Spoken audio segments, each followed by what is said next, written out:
ụmụ akwụkwọ mba China dị nde 13 ga-ele ule maka ịbanye n'ogogo mmụta dị elu. Tupu nụrụ akụkọ anyị n'uju, geregodo ozi a pụrụ iche. Gọvanọ Chukwuma Soludo abaghị iweta mgbanwe n'ozuzu oke ịhazi ọnọdụ akụnụba Anambra steeti nakwa ịkwalite oke ihe eji mara ndị Igbo ka anyị kwado n'ozuzu oke maka ọlụ chere ya n'ihu. Ọka akụkọ bụ Ifeọma Akife. Gere akụkọ anyị n'uju. Aka na-achị Anambra steeti bụ ọkammụta Chukwuma Soludo egosipụtago na ya wetara ọgọdọ nye ịhazigharị akụnụba egwuregwu n'ime steeti a.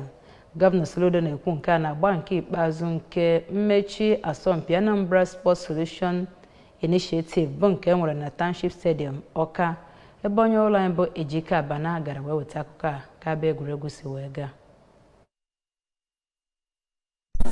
Ya bụ gọvanọ mere ka amụta na ngalaba egwuregwu nwere ike ime ọnọdụ akụnụba steeti agbagote dịka o si kọwaa. Ya bụ asọmpi dị mkpa maka ihe ndị a ga-eji wee tụnyere egwuregwu na ebe dị iche iche ya nakwa gọọmenti ime obodo ma hụkwe na a ga-ewego ya n'ogogo national nakwa international. Ka ọ na-agwa ABS okwu, onye chairman nke Anambra Sports Commission Maazị Patrick Onyedu kwuru na ya bụ amụma bụ nke na-adanye na ebumnuche ọchịchị nọ ugbu a iji kwalite ọnatarachi dị n'ime ụmụ ntorobịa ma were ya rụọ ọrụ nke ga-abara obodo uru.